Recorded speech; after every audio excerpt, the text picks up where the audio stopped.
Welcome to the Qualified Tutor podcast. Here at QT, our mission is to provide teacher training for tutors. If you are a motivated tutor and you love to learn, the QT podcast will inspire, motivate, and support you to improve your practice. Because tutoring is a small job that makes a big difference. Welcome to our next episode of the Qualified Tutor podcast. Today I'm joined by Susannah Hardiman, founder and CEO of Action Tutoring. We are incredibly excited and lucky to have Susannah on today. Susannah is incredibly busy in this time in particular, and it's a really good opportunity for us at this point to hear from a project, an organisation like Action Tutoring.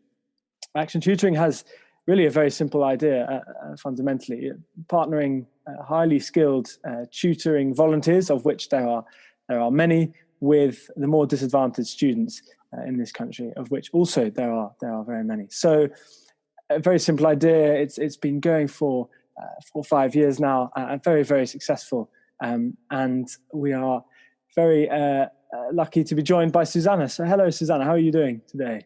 Hello, really good, thank you. Enjoying the sunshine. Enjoying the sunshine while it lasts, exactly. And have you been much busier in this period then? Yes, I think for two reasons really. One, that work has changed dramatically in the last few weeks, both in terms of thinking through what the longer term future looks like and trying to respond more immediately as best we can to the current crisis. The other big factor for me is I have a nearly 3-year-old at home. So my husband and I are now juggling the childcare and figuring out what some kind of new routine looks like, yes. Doing both childcare and work full time. Yes, okay. And how is that working so far? You've been able to find a good balance? Yeah, we found a fairly good balance. He's probably watching a little bit more television than he would otherwise, but I think that's probably true of most children across the country. I thought you were talking about your husband there. my 3-year-old. Yes. I think my colleagues are just getting very used to a small person popping up on video calls, but I think they rather like that. Yes. No, in our podcast a couple of episodes ago, we had a young one coming in every 10 or so minutes. So I think it's key to be able to adapt to things like that, isn't it? It is. So we have a great question that we'd love to start with, Susannah, which is what kind of student were you, and did you ever have a tutor yourself? I have to admit I was probably a bit of a geeky student, fairly conscientious and hardworking. I wasn't exactly a rebel. But yes, I did have a tutor, and I think really that's probably been quite foundational in sparking my interest around the impact tutoring can have, and particularly sort of some of the inequalities around it in terms of who can access it. So I went to a state primary school, but my parents paid for me to have tutoring to help me get through the 11 plus so that I could go to the local grammar school. This was down in Wiltshire in Salisbury. And in my year group at primary school, about 12 of us sat the 11 plus, and only 2 of us out of that classroom passed. And the 2 of us that passed were the only 2 that had private tutoring. And I think even at the age of 11, I felt a real, I was quite aware even at that young age of a sort of injustice around that, hang on a minute, we've had all this extra support through this private tutoring to help us pass the 11 plus. I didn't feel my fellow pupils at school were sort of necessarily any less intelligent than me, but they just hadn't had access to that same support to help them through that exam in the same way. And yet the trajectory that can set you on is very, very different. So I think, that experience of both really enjoying the tutoring and seeing the difference that it made for me has really stuck with me, and I'm sure was a sort of foundational reason about why I was so passionate about trying to sort of do something about the inequality of tutoring and make it more widely available. Yeah, okay, exactly. So do you think it was largely those kind of reasons that you've just talked about? Are those the reasons why Action Tutoring came about, or was it inspired by something else you experienced kind of later on? So I think that was definitely a factor. The other one was actually when I first graduated. This was quite a few years ago now, but when I first graduated and moved to London, I started doing some private tutoring. To be completely honest, I was working in the charity sector, and I jumped on the private tutoring bandwagon to earn some extra money, but also I was quite missing the sort of academia. I'm quite an academic person, and I was missing some of that sort of academic rigor. So I also sort of started doing it because I really enjoyed it, and the teaching side of it, particularly at A level and so on. But I live in southeast London, in Peckham, and a decade or so ago, Peckham wasn't quite the trendy area that it is now. And I was also doing some voluntary youth work in Peckham with children from really quite deprived, disadvantaged backgrounds. And yet at the same time, on other evenings, I was going to these incredibly huge houses in West London and doing all this private tutoring from children from far more affluent backgrounds. And again, that sort of real inequality just really struck me of the differences of those experiences, that these children in Peckham weren't any less able or less capable, but they just didn't have access to the resources that the children I was tutoring elsewhere did. And I think that was the sort of defining moment of, I want to do something about this. I'm sure there are tutors out there like me that would be willing to tutor for free. Perhaps there's scope for an organisation around this. Yeah, and actually that point you just mentioned about certain students not having access to resources is even more prominent kind of in the last 2 months or so. And kind of on that note, how do you think projects like a qualified tutor, providing a course for tutors to learn how to kind of use their profession, how do you think projects like Action Tutoring and Qualified Tutor can facilitate e-learning, can make use of e-learning to help the more disadvantaged students? I mean, I think we're going to be needed more than ever, whether it's working online or working face-to-face again when we can. But I think many policymakers are already saying that the attainment gap is only going to get even wider through this crisis. Disadvantaged young people were already 18 months behind their wealthier peers by the end of secondary school. And yet, during this time of lockdown, some pupils are having amazing access to online tutoring and parents are enforcing home learning and so on. And for others, they just haven't got that kind of support or resources. I mean, a few weeks ago, some didn't even have laptops. And that's been the first thing that schools have needed to do, is make sure that everybody's got the equipment so they can at least log on at home. So I think it's inconceivable that the current crisis isn't going to make that attainment gap even bigger than it is already. And therefore, organisations like us and you and many others out there are going to be needed more than ever to help these pupils to catch up. Yeah, exactly. And it's really I guess what we can do is we can provide affordable resources, can't we? That's resources both in kind of terms of materials and also resources in terms of tutors who are able to provide that learning, because it's all well and good being given the booklets and being given the kind of homework from school, but if you're not able to have someone to talk through that with, or if, as you say, you don't have a parent or guardian who can go through that with you, then really you're just as stuck. With Julia Silver, the founder of the QT, was talking recently about how booklets are all well and good, but they need to have some kind of application to them, otherwise they lose their force, they lose their effectiveness. But just for those listeners of ours who maybe aren't quite so aware, can you give us an idea of what you mean by educational disadvantage specifically? Yeah, so this is the difference in how young people do in their GCSEs based on their economic background, which is broadly broken into those eligible for free school meals, which means they come from a family background of 16,200 a year or less as the family income. At least I think that was the latest figure on it. So those children eligible for free school meals, how they perform in their GCSEs against how everybody else performs. And there's a really big dip in the percentages between how the wider cohort perform versus those disadvantaged pupils. And that's measured both at the end of primary school and at the end of secondary. There is already a gap. It's about 11 percentage point gap at the end of primary school. Yeah. And that gap is shown to only get bigger and bigger through secondary school. So by the end of secondary school, it's actually about a 30 percentage point difference in attainment, which is absolutely huge. And it's also actually one of the biggest in the developed world. So other countries other countries do significantly better at narrowing that gap. There have been some really good efforts over recent years to try and tackle that, particularly with the introduction of pupil premium funding. So schools now get additional money for every pupil eligible for free school meals, to try and support them to put in place interventions and support for pupils. But as I was saying earlier, that's only going to be needed more than ever to help pupils catch up. And, your point about, workbooks alone don't cut it, I think is so valid. I was speaking to a head teacher the other day who said to me, we're suddenly expecting parents to become teaching assistants. Become teachers, certainly to become teaching assistants, if not teachers. And some of them might have the education, the skills and the time and the motivation to be able to do that. But others, for all sorts of complicated reasons, might not, particularly if they're needing to work themselves. Perhaps they're a key worker still working. Perhaps they're living in cramped accommodation. Perhaps they've only got one laptop between 4 children. There might be all sorts of reasons. Or even that English isn't the parents' first language and they're struggling to understand the material. So there can be all sorts of reasons why it's not easy for parents to suddenly fill that gap.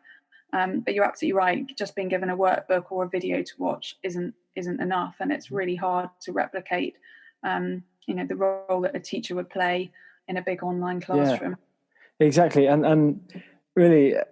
That's an absolutely key point now, especially as kind of parents play such a key role in the overall education of a child. They obviously, the work that a tutor does can be amazing, but that has to be supplemented by work with the parents kind of on a much more regular basis. And obviously teachers form a pillar of a child's education, but that's supplemented by kind of a large amount of conversation between teacher and parent to check how well they're doing, what they can be doing at home. And even though there's a vast number of resources in the aimed at helping parents become teachers at home, I've seen an explosion of that online in the last 2 months. And in the same vein, talking about how necessary tutors are at the moment. What have you seen, Susannah, is the real impact, is the true impact kind of one-to-one tuition for a student?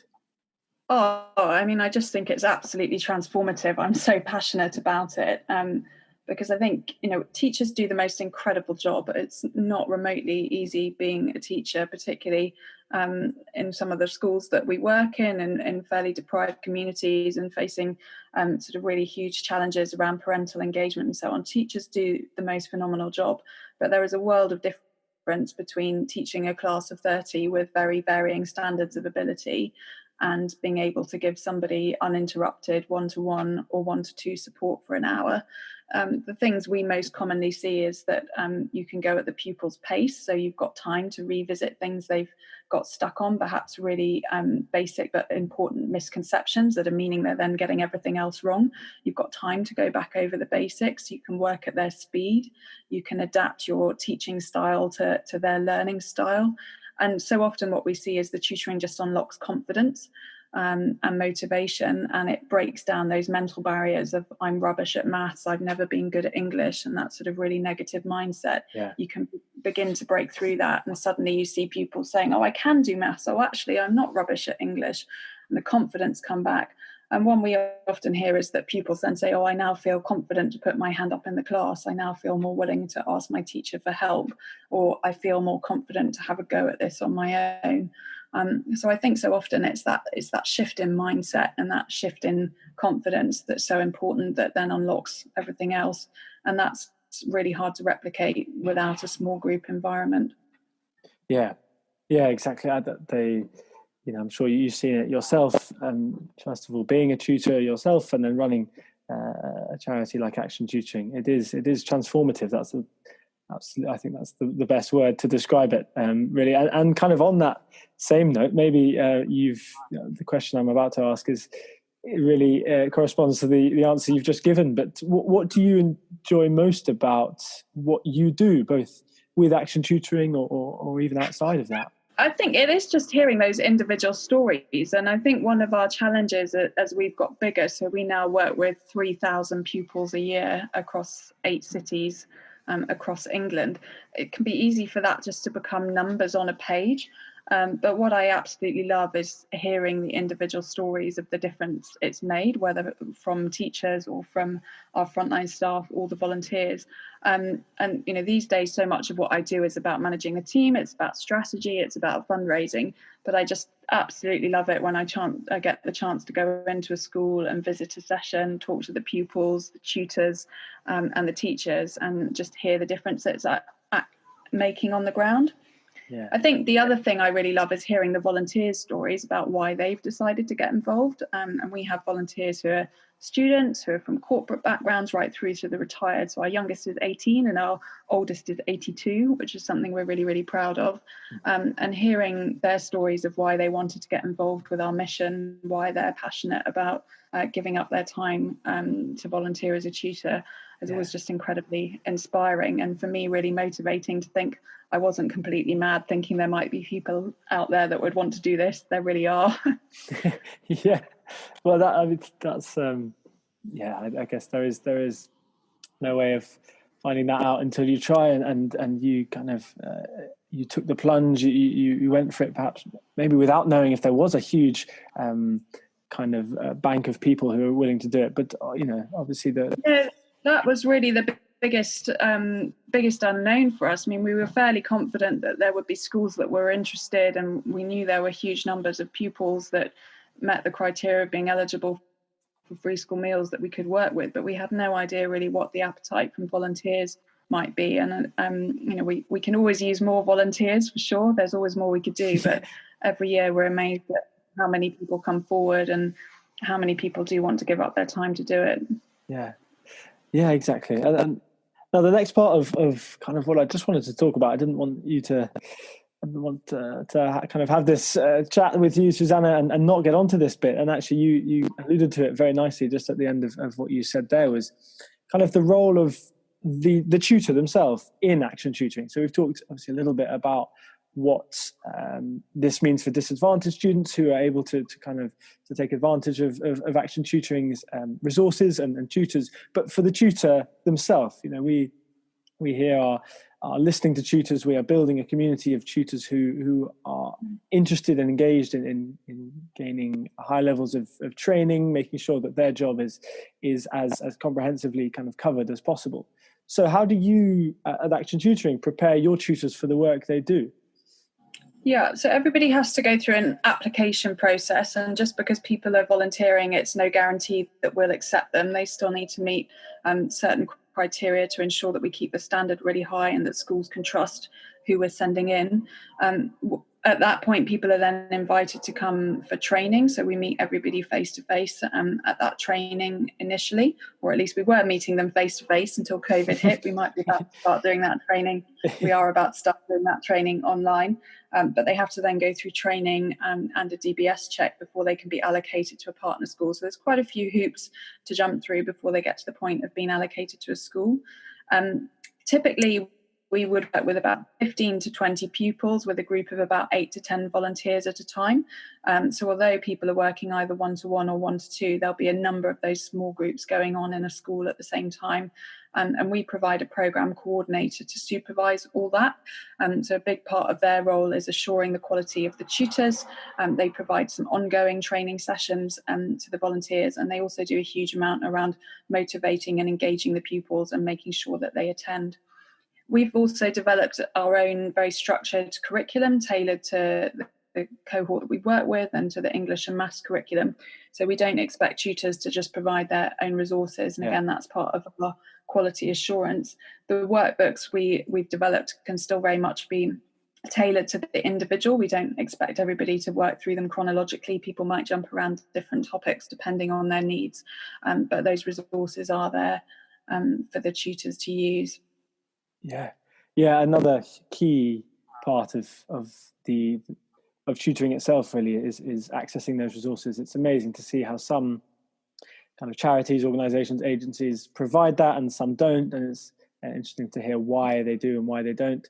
I think personally as a tutor, alongside what I do with QT as well, it's amazing to see those places that do offer that, because they're able to call on the collective knowledge and experience of everyone who works there to build this bank of resources, rather than kind of individuals trying to collate themselves, not having enough time, spending too much time building resources rather than learning how to teach or learning how to tutor. Well, the two big drivers for us were we wanted to make it as easy as possible for the volunteer, rather than, as you say, expecting them to spend ages trawling through resources and finding their own. And secondly, we felt it would provide really good quality assurance to the schools. So all of our resources are developed by curriculum experts in English and maths by qualified teachers. And they've been reiterated over the years, taking on board feedback and so on. And they give schools real confidence that we will be working to the curriculum and we will be teaching in the way that they would teach, and that they can really trust that. Yeah, and that's the key part there, isn't it? It's building that trust that three-way trust between yourself, between the schools, and between the tutors. Once that three-way relationship is nailed down, then mutually beneficial for all parties.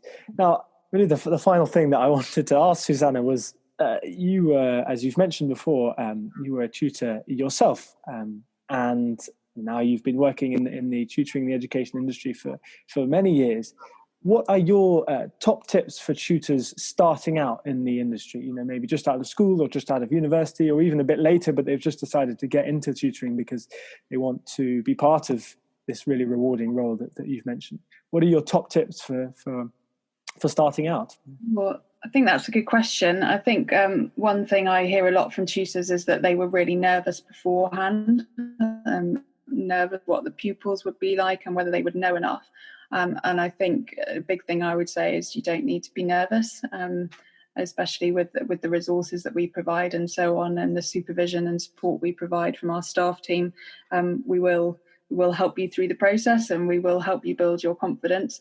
And that actually people always say the pupils are lovely. They normally want the help, they want to learn, and there's always a way to build rapport with them. And I think that's really key, to take the time before you dive into the English and maths or whatever subject you're teaching, but to try and get to know your pupil a little bit, find out what subjects they like, what they're interested in, what their long-term ambitions might be. And just to spend a little bit of time breaking the ice. I think the other thing is it's just really important to try and understand whether it's information you get from the school or from your own assessment, quite where they're at and what are the areas that they really need to focus on. Because I think as soon as the pupil can start seeing that you're adding value and they're coming away from the sessions feeling, oh yes, I've cracked something I didn't know before, their enthusiasm for it will really grow and your confidence will grow too. Yeah, and I've even noticed, even over the 5 years that I've been tutoring, your confidence, as you say, grows in it, your ability to convey your message, but also the knowledge that what you're doing is helping. I think that's one of the hardest things of being, about being a tutor is, especially if you work one-on-one, maybe with just a couple of students, you may not always get the chance to discuss what you've been through in the sessions with other people, outside of the parent or the tutor or the student. Sorry. So knowing that what you're doing really is helping the student is really what drives you on and what makes you a better tutor. So that's what brings our volunteers back time and again.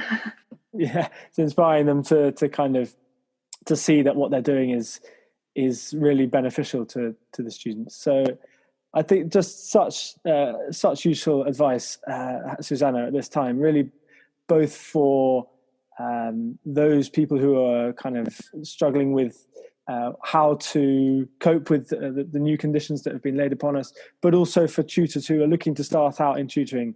I think that number is, as we've mentioned, is only going to grow. And there really does need to be kind of a system of regulation and guidance in place so that those tutors are given the best advice, led down the right track, and essentially are become better tutors. You Action Tutoring, you've put yourself in a wonderful position to provide guidance to tutors, to students, to parents, but to schools, but also to comment on the current situation of the education industry in the UK. So we are incredibly lucky to have talked to you. I hope you've enjoyed being able to kind of voice those ideas. I always find it's amazing how much more you are able to kind of find out about what you do just by voicing it to someone else. So I hope you've great. Thank you. Yeah. Now, just looking ahead to next time, we'll be talking to Vishal Bogaita, from the founder of Educate-All, which is this amazing, wonderful platform that gives tutors the ability to create and sell their own courses, which is really bridging the gap these days between the creator and the tutor.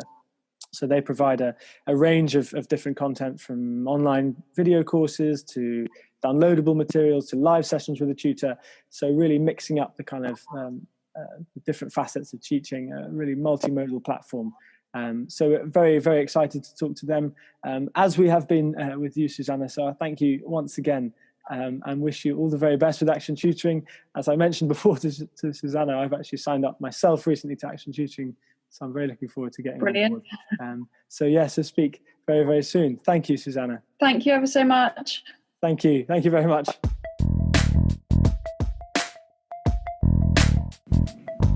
Thanks for listening to the Qualified Tutor podcast, where tutors share their expertise to support the tutoring community. We're always looking for motivated tutors to interview on the show.